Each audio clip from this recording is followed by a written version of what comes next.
Hey everyone, welcome to a live edition of the Bolt City Podcast. Dave Pele, Mario Heron, Josh Pele. This is actually the last time you're going to hear the show called the Bolt City Podcast. We have a new name.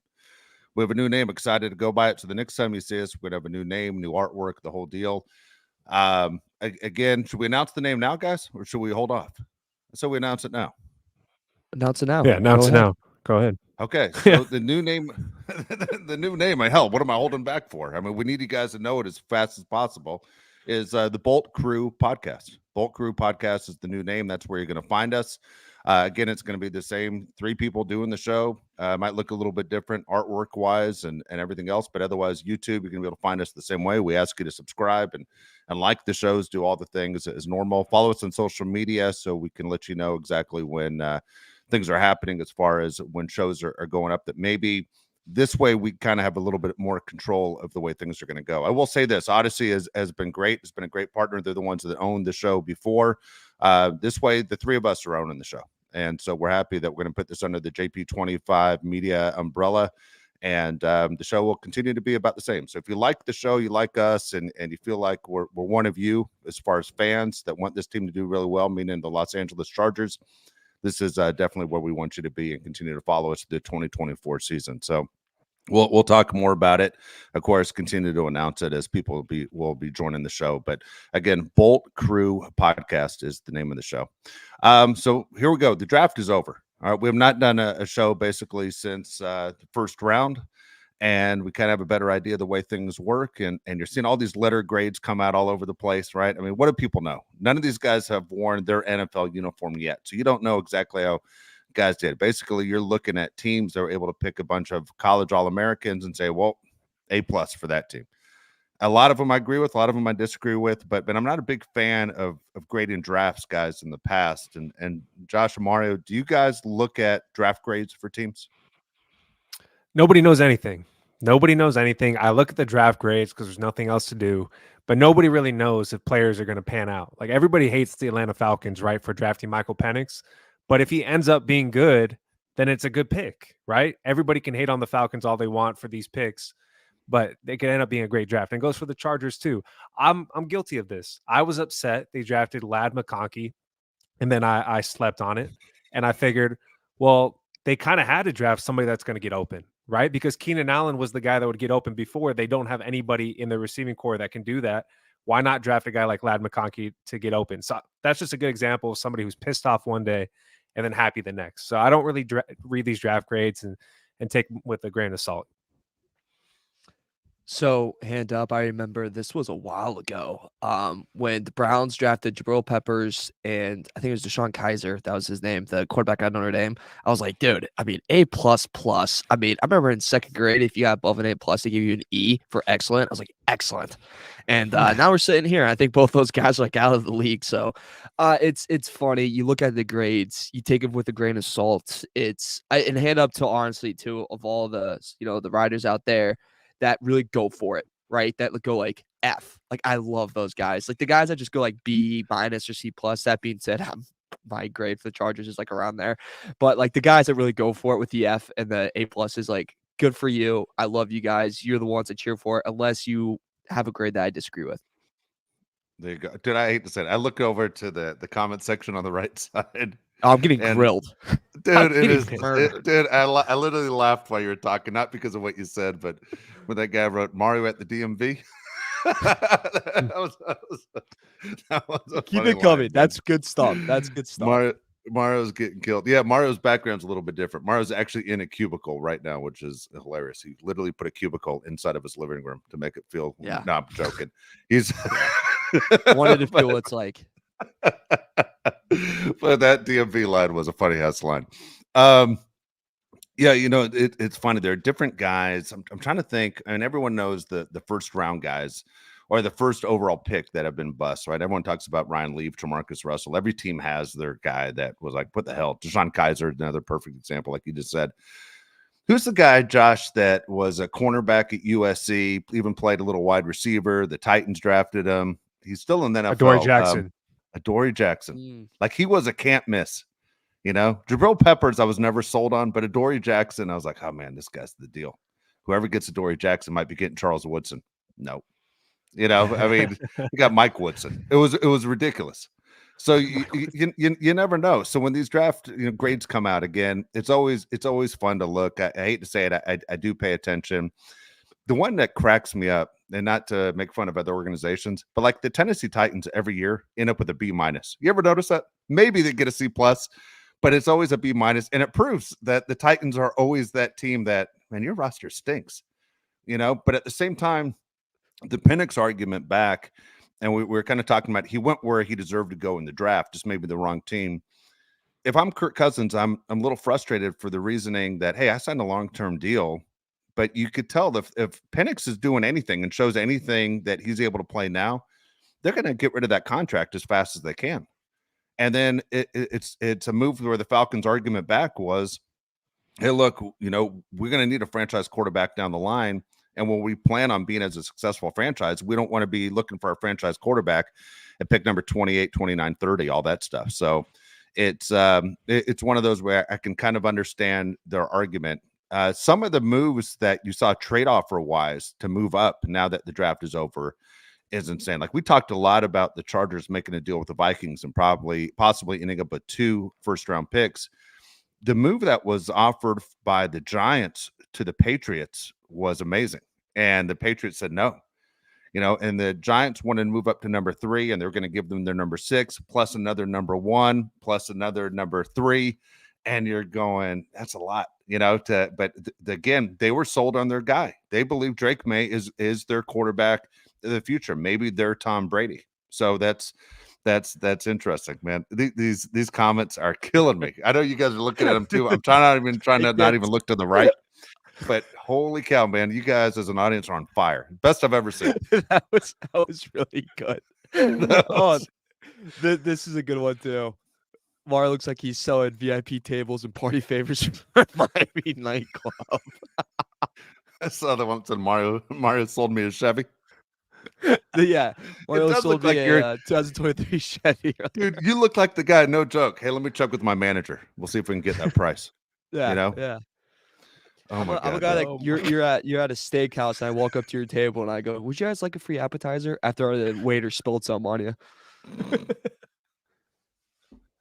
Oh, that was good. Oh my gosh, that is funny. Man, it's a tough room. Tough room. So the situation with Kirk Cousins, isn't it kind of funny how it's pretty similar to what happened with RG3 and Kirk Cousins, where they draft RG3 in the first round, and then they end up drafting Kirk Cousins in like the 3rd or 4th round, and RG3 is like, what? Like I thought I was your quarterback. That lasted for about a day. Kirk Cousins, lasted a couple weeks, and then you draft Michael Penix. I'd be pissed. You want to go to Atlanta to be the quarterback, and then they kind of stab you in the back before you even get started. But it seems like Kirk Cousins' career has kind of gone like that, right? Everywhere he's been, it's been dramatic, good or bad. He kind of just follows suit. But I want to talk about the Chargers draft. We discussed Joe Alt last time, Mario. What do you think about, rounds 2 through 7? Do you like the draft? So I actually do like the picks. I think Ladd is going to be a smaller Keenan Allen in terms of, you mentioned it earlier, Josh, like the third down stuff, where I think he's going to be third in Ladd. Like, I really think that's how it's going to be with his route running, his separations he can make on top of his routes. I think all that's going to come into fruition in the NFL. The thing that worries me about him just in year one, and I've said this multiple times, and I'll say it again, is that he's going to be wide receiver number 1 probably for this team. It's going to be him or Palmer, for being honest. And that's a lot of pressure to put on a guy that I don't know if he's exactly ready to get the top corner every single game. So that is a worry for me. But I like that pick with Ladd. I think he's going to be pretty big on that. I think he's going to be perfect for the offense they're going to run this year with running the football and probably just quick slants. I don't see them pushing the ball downfield unless Rice gets downfield and Quinn Johnson finds his hands. But I think that's 2 things so far. My favorite pick, guys, of all this whole thing is Junior Colson, the linebacker out of Michigan. I love that man. That guy can hit. That guy can run through a brick wall, multiple brick walls. You ever watch X-Men? And it's that guy with the helmet running through walls. That's Junior Colson. That's that guy playing football. He's a hard-hitting guy. He led the team in tackles. He was second all-team Big Ten this year. He's a 3-year starter at Michigan. And I think he's going to come into a defense that he's very familiar with, that coaching staff that he's very familiar with. And I think he has every chance to succeed in the NFL. And I'm extremely excited to see him in Chargers uniform. Dave, Josh, he has the type of attitude that we've been looking for. He smashes them in the mouth. Like, that's what we need. We need a guy that's going to punch them in the face. And he's going to. I hope not, but you get what I mean. I'm with you. I agree with everything you guys just said. Here's the funny thing. There's so many stereotypes that fall into, and I'm not talking about coaches. The reason I love sports, honestly, is that it's all about the scoreboard. Can we win the scoreboard in every sport? That's the whole point. We're putting a franchise together, a roster together. Can we win the scoreboard? But yet when it's a white basketball player or a white receiver, it's always goes to the stereotype stuff, and it kind of drives you a little crazy. It's laughable because you're like, come on, dude, use the same line. I mean, the comparisons are Edelman and Cooper Kupp. I mean, that's where you go. You know what I mean? There are a lot of wide receivers that create separation and good route runners, but it's always funny to me how the media does that. But that's not what coaches do. And the fact that McConkey, and a lot of people are going, who the hell's McConkey? Unless you follow college football, you might be a little bit confused because he was a guy, even on this show, we didn't bring up his name. But the fact the Chargers needed him that bad and made a move to get him shows that they have faith in him, and he's going to be a big part of this franchise. And at the same time, as you say, get one of your own, not only a guy that's an outstanding football player, Mario, but a guy that Jim Harbaugh knows better than anybody, right? He's known this guy since he was in high school. He knows what he's made out of. He knows what translates to the NFL. I couldn't agree with you more. He's going to become, I think, a fan favorite extremely quick. Keep your eye on what the Chargers have done with these draft picks, because I don't think they swung and missed. I think the Chargers did a very good job on their draft. I couldn't be more pleased with what I saw. Yeah, same. I think the draft was very good. I was a little bit confused on why they traded up for Ladd McConkey. I thought you could have stayed in the spot you were in and took him there, but he is the guy that's going to get open because Keenan Allen's no longer there, right? On third down, you always look for Keenan Allen. I was assessing the receiving core, and there's really 3 levels to receiving, right? You got the deep threat. I'd like to think it's Quentin Johnston if he finds his hands, Mario. You got the middle threat, Josh Palmer, the guy that kind of can do everything right now. And then you have Ladd McConkey, the short threat with the slants, the drags, and you just need a few yards. It'll be Ladd to get open. He's very quick. He runs great routes. We heard about that. I didn't envision him going to the Chargers. I thought they were going to get somebody more like a Donnie Mitchell out of Texas or Brendan Rice, who they ended up getting in the 7th round. I don't know how we got a steal like that. But Junior Colson in the 3rd round was a hell of a pickup, right? We talked on the show of who was the last great middle linebacker the Chargers had. Like Junior Seau, right? I mean, I can't think of many great middle linebackers the Chargers have had in the last 10 years. I'm happy that Denzel Perriman's back, but we really have not had any of those all-pro type middle linebackers. I think Junior Colson can be that guy. He has a great story, right? Adopted from Haiti, grew up in Brentwood, Tennessee, which is about 10 minutes from where I am right now, where my grandmother lives. He went to the high school right next to my grandma's house, which is weird. Great player at Michigan and a player that fans are going to love, Mario, right? He's a guy that's a fan favorite. And he already picked his number. I don't know if you guys saw this, but the rookies have chosen their numbers. So I'm going to read them off real quick to you. Good. Joe Alt will be number 76. Ladd McConkey will be number 15. Junior Colson will be number 25. Justin, and I'm an Alabama fan. I mess up his last name all the time. The defensive tackle from Alabama will be number 98. Tarheeb Still will be number 29. Cam Hart will be number 20. Running back, Kamani Vidal wastes no time, takes number 30. Brendan Rice, number 82, and Cornelius Johnson, receiver, takes number 86. So those are the numbers for the rookie class. And overall, Mario, I think it is a great class because each position that they drafted was a position of need, right? Going into this draft, we said middle linebacker, corner, defensive tackle. Every single position we drafted, right tackle, is a position of need, and the Chargers really hit all those spots. They really did. I think another thing, just to kind of add to the junior thing, is, we saw Derwin James when he had the green dot was called defensive plays. We look back at that and he talked about how like sometimes it made him like think too much of the game, right? Like it was like almost like a distraction.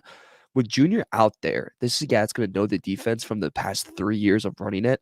Like, I know in the whatever camps that they just had, like Derwin had the earpiece in, but Junior could be more than comfortable than taking over right there for Derwin James and running that middle kind of slot. So, I mean, he's going to be a starter day one. Like, he's going to be. We have no one else. So, I think that's kind of huge for the Chargers defensively. Another thing that I want to throw in there, God, I just saw Demetrius Jones. That's what I was looking at, too. Throw it up on the screen. There you go. Yeah. Mario looks like a pit boss at a casino. After he kicks you out, you get called him. You get called numbnuts as you're getting escorted out. That's good. That's good, guys. That's good stuff. That's good stuff. Keep it coming. Also, want to give before I throw it to you, Dave. And I want to know your insight on this. This is very important. My mom decided to pitch in on her insight on the draft, and Okay. in her words, exactly, she said, "Chargers drafted Jerry Rice's kid. That's a great pick." I was like, "That's good insight." That's funny. I was like, "Yeah, inside source." That's good. You know what? I give Yeah. I give credit for the fact she even knows who Jerry Rice is and who Jerry Rice's kid is. So good for her. My mother wouldn't know. That's for sure.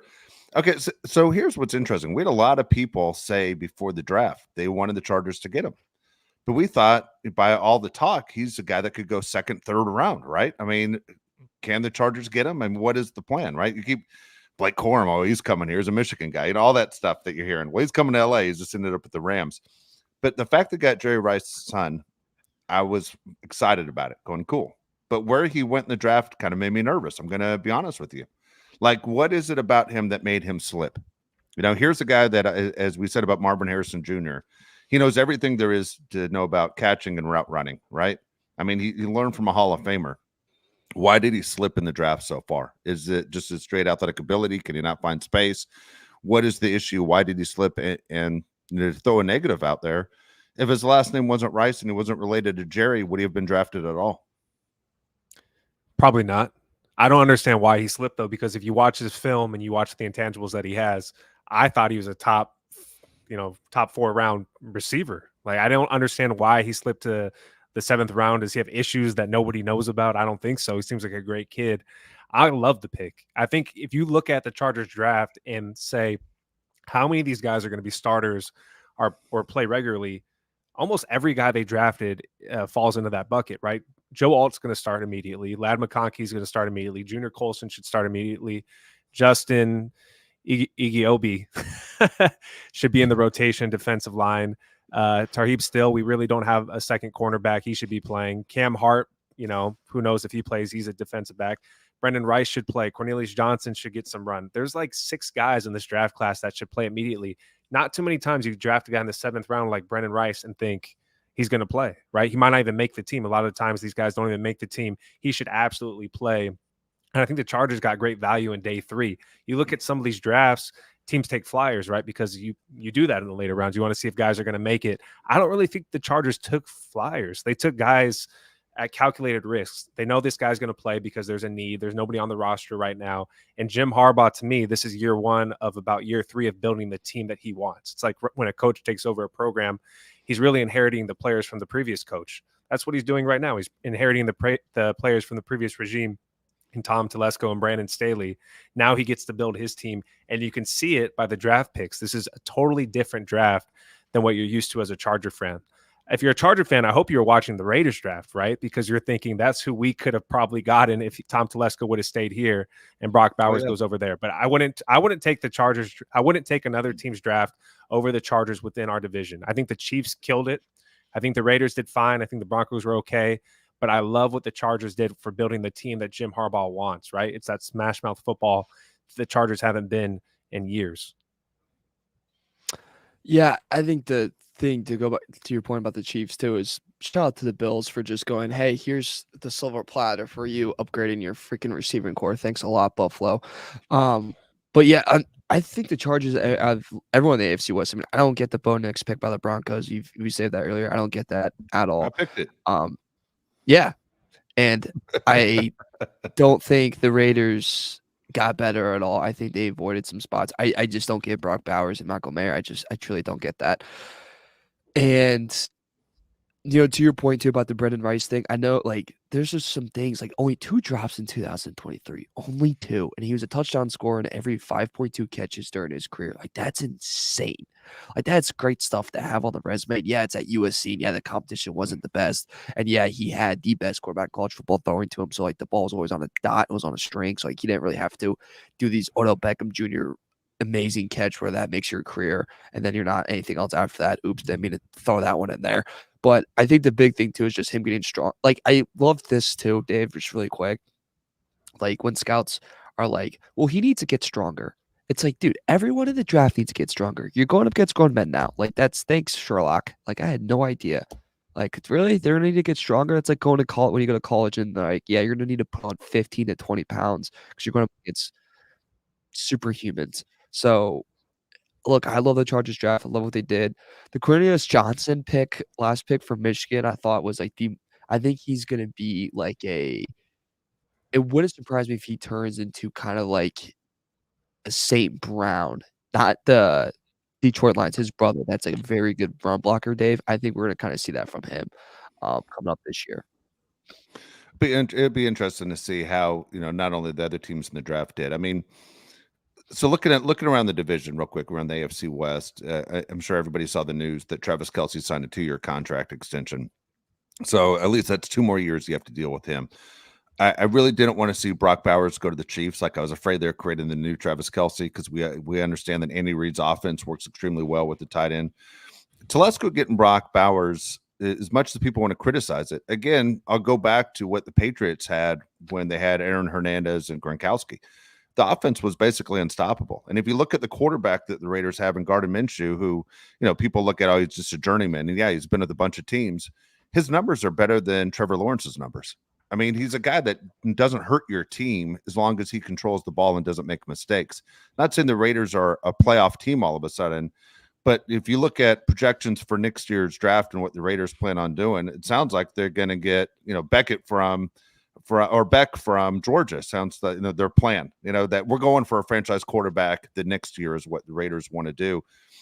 I don't mind the double tight end set. It's something I've said for a long time. It's the hardest position on the field to cover, to make adjustments for. Nobody does it, but you always look for that next wrinkle of things. I understand that football nowadays is played outside the hash marks, but at the same time, when you're looking at everything that's going on with the Raiders, the Chargers having problems getting in the end zone when you need to get in the end zone, or having that go-to guy, especially now that you lost Keenan Allen, I would have been fine with that kind of situation. The way this team is set up, meaning the Chargers, looks like they have set up, as they said, we're going to protect our quarterback, but they are between the hash marks kind of team. This is where they're at. It might not be the most exciting football you've seen the first year that Harbaugh is going to be there, but I think it will grow. And as he said, he's building a team from the inside out. And I understand that makes sense, especially when you're playing your quarterback $50 million. Fan base gets frustrated by it. What did Harbaugh say? That, he believes in weapons and also weapon. And that's why they took him number 1 overall. That was the move they made. There's nothing that the Broncos, just my feeling right now, I'm not a Sean Payton fan. At one time, I was a huge Sean Payton fan. 2 years ago, if we did the show, I would have said he's a guy I wanted to see with the Chargers. I'm really glad Sean Payton's not with the Chargers. Sean Payton's ego is getting in the way, to me, of solid judgment. And Sean Payton's out of control. I mean, out of control of running that organization right into the ground. And so couldn't be better. We've watched the Broncos have success for too long. Again, we're chasing the Chiefs. I don't want to chase the Chiefs for the next 2 years while Kelsey's there. I want the Chargers to figure this out and pass the Chiefs and host a playoff game. I think the way that people view the AFC West is kind of the same way that we view it, right? You got the Chiefs at the very top, the best team in the NFL. Then you have the Chargers with the very strong coach and quarterback. And then you have the Raiders and the Broncos who are really trying to find themselves, right? You could talk about Antonio Pierce and the strides he made with the Raiders last season. I don't think it's sustainable. I don't think it's a very good team. I think the defense has so many holes. The draft that they just had addressed some of their problems, but not all of them, right? That defense hasn't been good for a long time. And then the Broncos, I think, are one of the worst run organizations in the NFL. I couldn't agree more about Sean Payton. It seems like they're very arrogant over there. They think that everything they do is the best. Players that play for the Broncos seem upset. They don't like being over there. They don't want to be part of that team. They don't believe in Sean Payton. I kind of question how great of a coach Sean Payton is when he doesn't have one of the greatest quarterbacks in the world in Drew Brees. I just don't think he's that guy. I couldn't agree more when you said that Sean Payton isn't a Charger and it makes you happy. I feel completely the same way. So I'm really looking forward to this next season with this team that the Chargers have, because the way that I see it, it's a team unlike any Charger team we've seen in recent years, because they are building a team that is going to be physical. When you play the LA Chargers or the San Diego Chargers, you are not playing a very physical team. They have just not been that in a long, long time. You got to think back to the Sean Merriman days when they'll punch you in the face. Chargers haven't been like that in over 10 years. I'm very curious to what the record's going to be next season. I think next season is the first time we're going to split with the Chiefs, because for God's sakes, if we don't split with the Chiefs soon, we're never going to beat the Chiefs. I mean, they got their receiving help. The fact that they won the Super Bowl with no receivers is amazing. So I think this next season, Mario, is where you could really start to assess if the Chargers are going to be a future contender. I don't think they're going to be making a deep playoff run with the team they have now. I don't think they have the talent on the offensive side of the ball right now, but I do think this is a playoff team.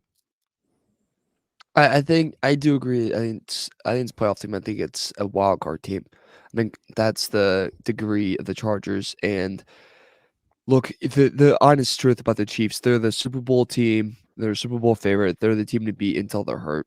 Like that's just what it is. Like the past 2 years, the thing that's looked out for them is they haven't gotten unlucky with injuries yet. Like that happens to teams, happens in all sports. You just get unlucky with injuries. It hasn't happened to them yet. So if that happens, then there's a new favorite. But until then, that's the mayor that's in town right now. The Broncos, the Sean Payton thing, I mean, his love for Bo Nix, I just don't get it. Like, I think we talked about this, Josh. Like the Auburn film, I can't throw away. Like, I'll never be able to throw that away at all. Like, I go back to that. I'm like, dude, you look like you couldn't throw against my high school football team. Like, that was just terrible. And I don't know, that was brutal. But I do think this draft did show that this is a physical football team. This is going to be a punch you in the mouth football team. It's going to be completely different than we've ever seen. I grew up in the Midwest and, grew up in Big Ten country, if you will, and more like ground and pound football. And every time you played a team like the Chargers, I want to compare it also to like the, Oregon Ducks in the Chip Kelly days. Like it was just pound the football because they're not physical. They can't handle it. And I think this is the first time you'll notice in Charger history that you're not going to be able to deal with these guys. Like, especially with Truman Colson in that middle. I'm too fired up about him, Dave. I am so fired up about this guy. Like, I think he's just going to be an absolute killer, and I can't wait to see that guy get on the field. This team's a different attitude, and you can feel it right now. Yeah, I don't know. Just going back to Bo Nix, I don't know what Bo Nix is. I don't know what Pac-12 quarterbacks are. I mean, it's the last year of the Pac-12, and 3 quarterbacks were taken in the top 10 picks. I mean, pretty impressive stat right there for a conference that doesn't exist anymore. If you want to call it Pac-2, but think about it. Yeah. Three of the top 10 picks were quarterbacks from the Pac-12. So to Bo Nix get better? Yeah, of course he should get better. When you play 16 years of college football, eventually you're going to figure this game out. And Bo Nix did a fantastic job for Oregon, but that's what you get. Now, Sean Payton knows more about football than the 3 of us.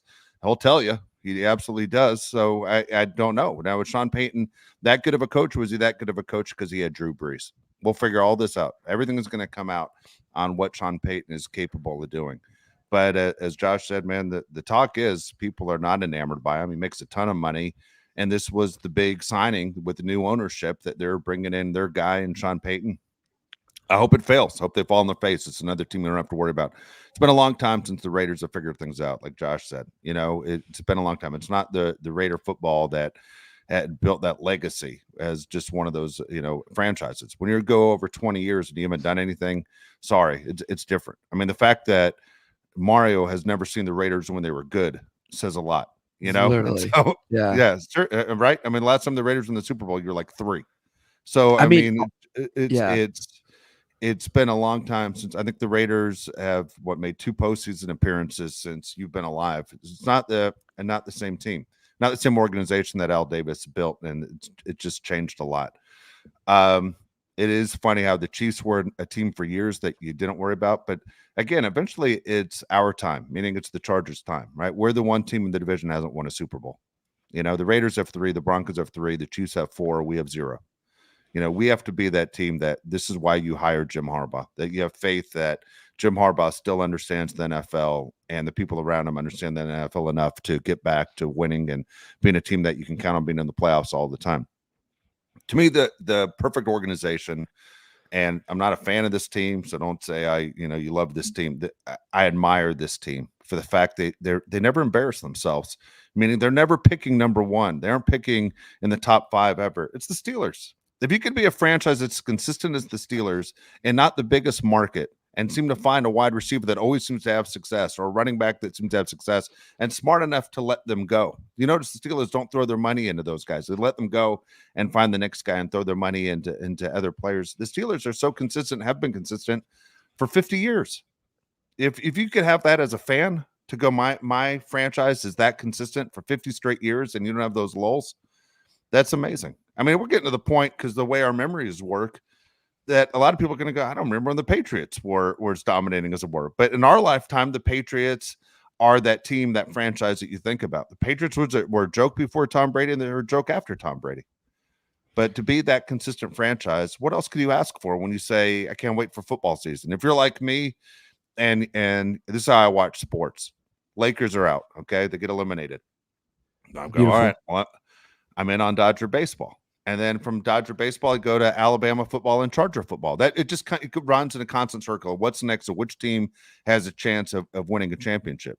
And so for me as a fan, I would like to know the team that I follow is going to be great every year. That's the best thing about being, and I know you just said beautiful when the Lakers got eliminated.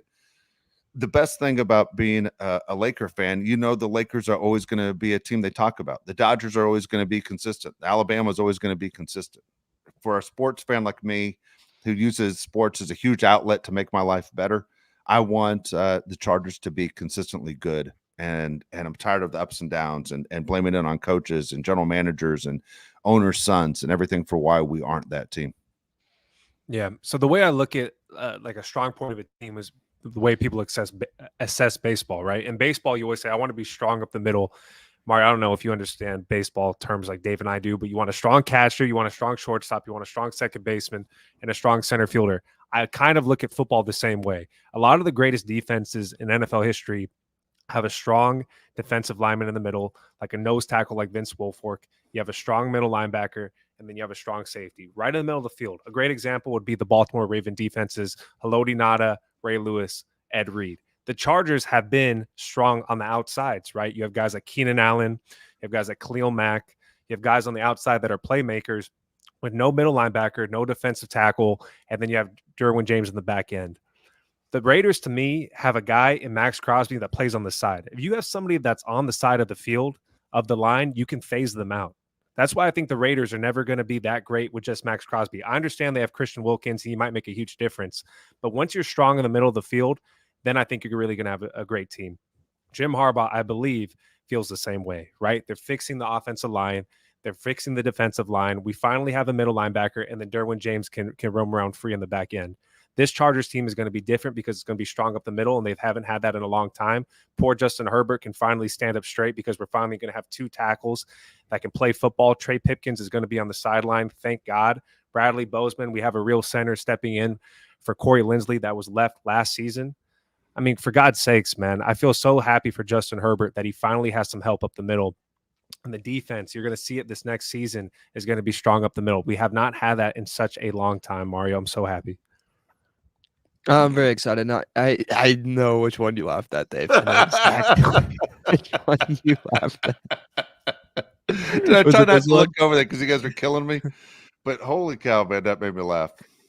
So Damn. for the people that are listening on Apple, Spotify, wherever you get your podcast, then the last comment was he actually looks like he hosts Deal or No Deal now. No, that's not the one I was laughing at.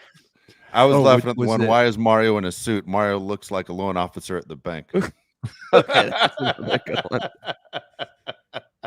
All right, so if you're just joining the live show right now, I'm going to say a couple things that we talked about at the very beginning. Mario is not in his normal place where he does a podcast. Mario doesn't have a second job, but Mario is an employee of Odyssey.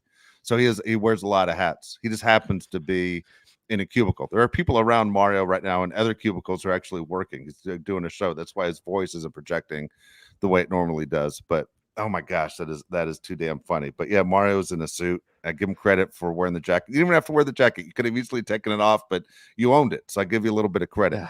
Also, we have a new name for the show. This is the last day. It's going to be the Bolt City Podcast.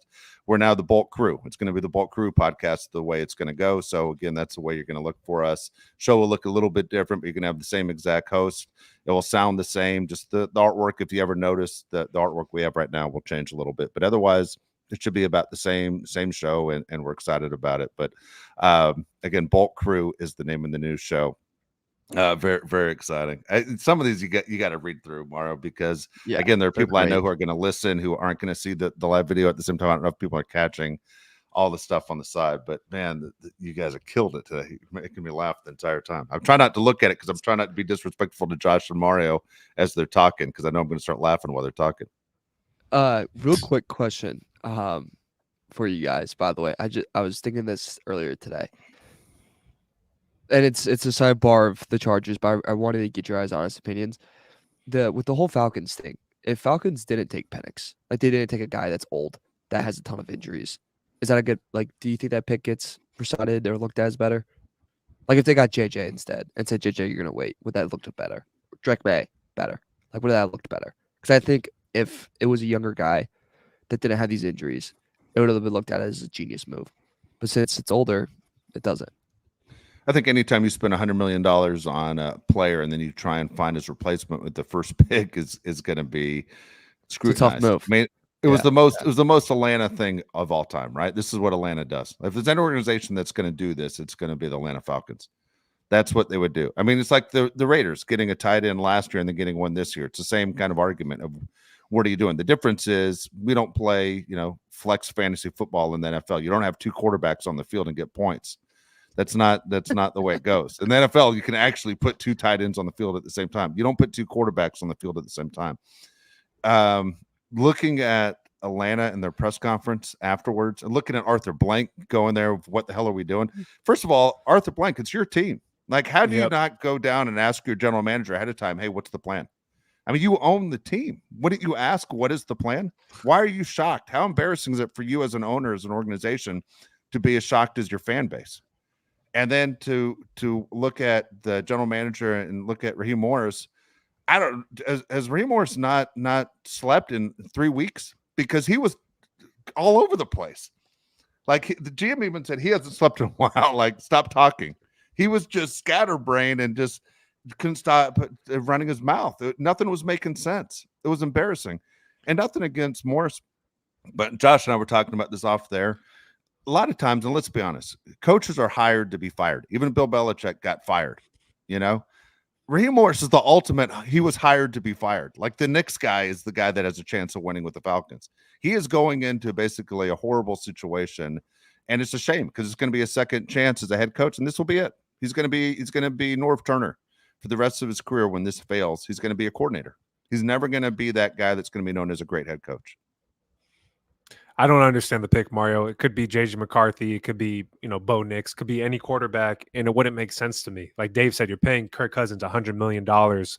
Why would you draft a quarterback, especially one that's, what is he, like 25 years old, that's had ACL surgery? I don't get it at all. If you're drafting for the best player on the board and you view him as the best player on the board, you still don't draft him because you have a quarterback. You have Dallas Turner sitting right there. The Falcons haven't had an edge rusher in forever. Why would you not take the best player to help your team?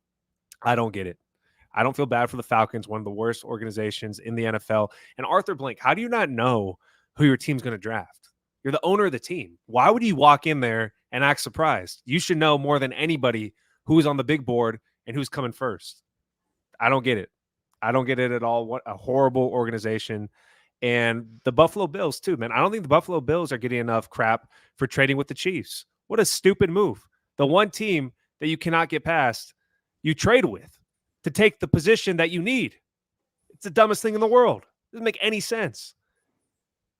Some teams, man, I don't feel bad for the Bills either. I don't feel bad for any team. But holy crap, why would you trade with the Chiefs? Nobody should trade with the Chiefs.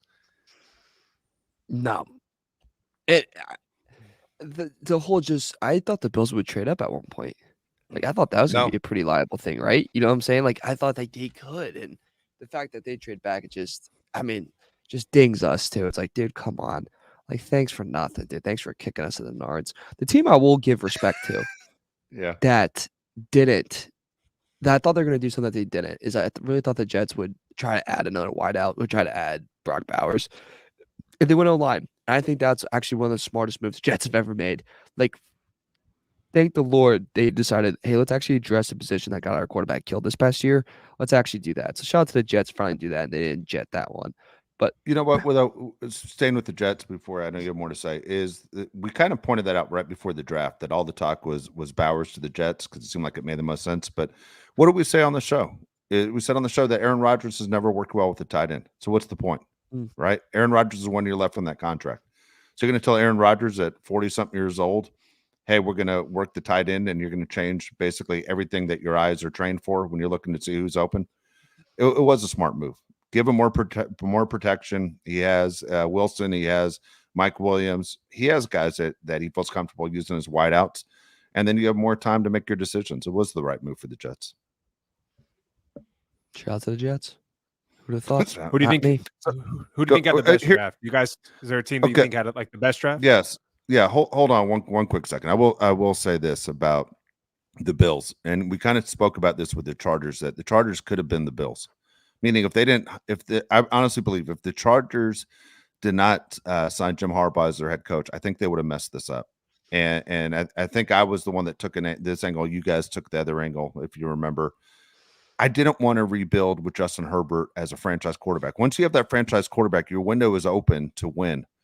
What the Buffalo Bills did to Josh Allen isn't fair to Josh Allen. Like, the Buffalo Bills basically said, all these big money contracts, we can't afford them. We got to let guys go. They lost a tremendous amount of talent. So now the Buffalo Bills are rebounding, and they went with a ton of draft picks, and they're trying to put the organization straight. The problem is you're wasting years of Josh Allen's career now, right? We all look at Josh Allen, as big as he is, as good as he is, as how long can he last putting his body through what he puts it through?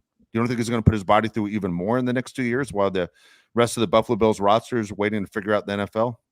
I mean, you have a defensive head coach, which to me is a mistake when you have a franchise quarterback. And now you're going to sit there and say, we're starting over with all these young guys and all these draft picks and setting things up.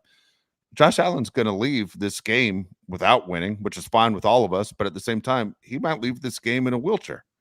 I mean, it's insane what they're asking that guy to do, and you aren't getting the most out of his ability. Yeah, I think you look at the Bills, you look at the Chiefs, right? The Chiefs will do everything in their power to protect Patrick Mahomes, whether it's through literal protection of the offensive line or receiving help, anything to make him successful. And the Bills are like, screw it. Like Josh Allen, he's great. He can just do it by himself. It doesn't work that way. And like you said, he runs so much. Who knows how long his career lasts? I think the Bills are starting to show that they're not as great as an organization as people make them out to be. And I don't think they were ever that great to begin with. I mean, just because they've won recently doesn't mean the Bills are some juggernaut franchise. They're not. They don't have a history of winning. And I think they're showing it as of recently. So I don't feel bad for Josh Allen or the Bills or any of these teams. But the Chargers, I really starting to think that they're taking Justin Herbert's best interests and the way they're building the team the opposite of the Bills. Something that I wanted to ask you, Mario, and I know you never played quarterback, but just thinking, would you want the 6'8" tackle on your right side? To me, I'd want Joe Alt's big ass on the left side blocking for me and not blocking my view, throwing to the right side. That's just something that I thought about. Maybe I'm just being too much, but do you guys ever think about that? I mean, I did play the QB position at your level, so I don't have that like implanted in my brain. But it's something to consider, right? Like that's something to honestly think about. It's like, why not have the guy that's just an absolute beast on my blind side that's protecting everything that I can't see and not in the way of everything I can see, right? Like why that seems pretty obvious to me, Dave. And I think it's really honestly an interesting point that you made, where like the Chargers are really close to beating the Bills. They were really, really close. And I think this reconstruction that they did has been very, very smart, because I think sometimes you can really mess this up. And I think in the way they're doing it right now, like every brick is being laid at the perfect moment, where I think the Bills, look, your window closed and your window is going to get harder. Because let's say Jake May pans out. That's tough. What if Aaron Rodgers has a great year with the Jets? That's tough. What if Tua signs an extension and that Dolphins offense keeps being more explosive? That could all go wrong. Same with the Chargers. What if Bo Nix is it? What if the Raiders get their QB next year? Patrick Mahomes is going to be a problem for the next decade to come. Like the reconstruction has to be placed perfect, or you just wasted a quarterback's career. Yep. Yes, I mean, Josh, whose draft I liked? There are a lot of them that I liked. I liked what the Bears did. They're the first team that jumps to my mind. I like what the Bears did because I think Bears fans have never seen an offense that really you have to be afraid of, more of a balanced offense. You have the tight end, you have wide receivers, you have a quarterback that if he's able to play up to what people think he is and why you draft him number one, you're going to see a different brand of Bears football that you've never seen. Almost everything that Mario said about the Midwest earlier in the show is out the window. Midwest meet the West Coast. That's what you're going to see. And I think Bears fans are going to absolutely love it. As much as I've given people from Chicago a hard time about the Bears on this show, I'm excited to see when the Bears play. I want to see what the Bears look like. I think it's going to be interesting to see. And I know I know we already spoke about how we all like the Charger draft. The draft I liked a lot. And looking at grades right now, I'm looking at the one NFL on Fox right now, and they gave it a B. But I tell you what, I give it an A. I think Les Snead does a fantastic job with the Rams. The fact that he had a first round pick for the first time in a long time, I think they were able to win the surprise, and maybe it wasn't a surprise that Aaron Donald retired. I think the Rams did an outstanding job as well. So I know a lot of teams got A's, and the Chiefs are one of them that got an A in the draft. By the way, Fox gave the Chargers a B plus in their draft. The teams that got the lowest grades, the D's, were the Panthers and the Falcons. But overall, Les Snead, I think, has done a fantastic job. And I know the Chargers, they might not ever say it, but the Chargers are competing with the Rams every single year. You're trying to win the fan base of the number 2 media market. Yeah, I think the Bears actually had the best draft out of everyone. You got 2 great players in the top 10 that are going to make a huge impact. So real quick, Dennis Young, exactly what I was thinking. Everybody's saying, the Bengals have 3 offensive tackles that are 6'8", 340 plus. Justin Herbert 6'7". Dude, Justin Herbert could be 6'7", he could be 7'7", he could be 8'7". He has the most deflected passes of any quarterback in the NFL. 5'7". Plays like he's 5'7". Yeah, Tua is half his size, doesn't have as many passes knocked down. That's one thing I think Jim Harbaugh is going to fix. But putting a 6'8" tackle on his right side, I don't know if it's going to help his problem. But good God, man, Justin Herbert, let's get the ball over the line a little bit here. Yep. But I think Jim Harbaugh is going to fix this problem. Yeah, Rams always draft great. I think they got the best defensive tackle in the draft in Byron Murphy. So good for them. But like you said, Chargers are always competing with the Rams. Underrated draft that I actually thought really killed it if they pan out. I think one will pan out, just depends on the other. The Vikings could be. Oh, okay. Sorry. No, sorry. I guessed wrong. What were you going to guess? I was going to say, I thought you were going to say Colts. I thought you were going to say if it pans out. I thought you were going to say Colts. I do not like the draft at all. Oh. Yeah. They're going to be. Yeah. They're going to be I'm not that big of a fan. Okay. I think Vikings, they could do a Texans here. They got their QB. Got an edge rusher, pretty legit edge rusher. Just the Colts is Latu. He got medically retired. I can't get over that. He got medically retired, and you picked him. I get he's best edge rusher in the draft, but medically retired. And the Mitchell stuff, I know Chris Ballard did his whole rant of ripping a reporter about the character and anything like that. But there's something to that, guys. There's something too. So I think those 2 picks, yeah, there's high upside, but there's a big downside. Big slide down. And I think that's something to watch out for. And the Ravens, I think, killed it. I think Devontae Walker, the North Carolina receiver, watch out for him, dude. He's going to be an insanely good wideout for the Ravens. Be interesting to see how things play out. I tell you what, it's exciting right now that we kind of have an idea of how things went. I will say this, man, the JJ McCarthy thing, I think, honestly, guys, was more hype than reality. I mean, all the talk of some people trading up for JJ McCarthy, basically the Vikings only moved up 1 spot to make sure they got him.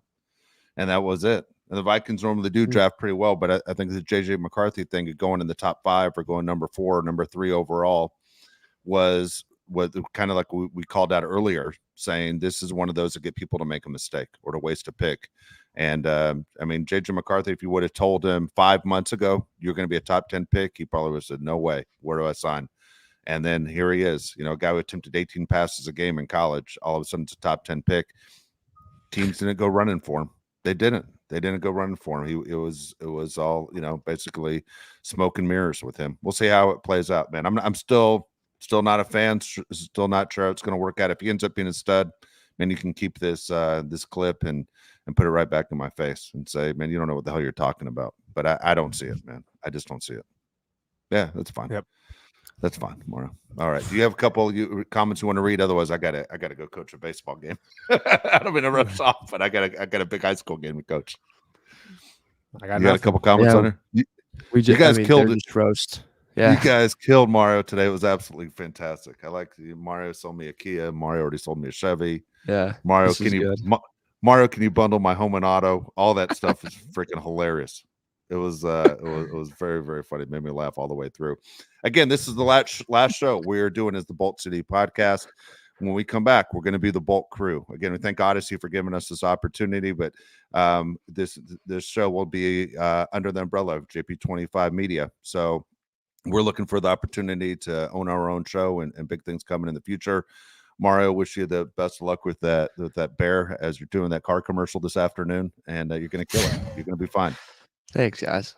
Hey, There you go. no, just quick shout out to everyone here. If you're listening at here, this YouTube channel will stay here. It will be here. So if you want to catch us on YouTube, don't worry, guys. We'll be right here with our smiling faces. I will not be wearing a suit next time because this thing's tight. And I got it tailored when I was 22, and I've gained 20 pounds since then. You aren't buttoning the jacket when you stand up. You're just walking around. I mean, dude, the pants were a tight fit. Like the first pants I put on, I was like, "Oh, buddy," and I had to throw them out quick. I was like, God. We win some parlays to get some new clothes, gentlemen. That is awesome. Hey, thanks again to everyone that listens to this show, man. Without you, we wouldn't continue it. And we're continuing the show because of the people that have jumped on. And I hope you look at the three of us as we're just like you, that we're fans. We want to see this team win, and we want to win together. So for Mario Heron, Josh Pele, I'm Dave Pele. We'll see you next time as part of the Bolt Crew podcast.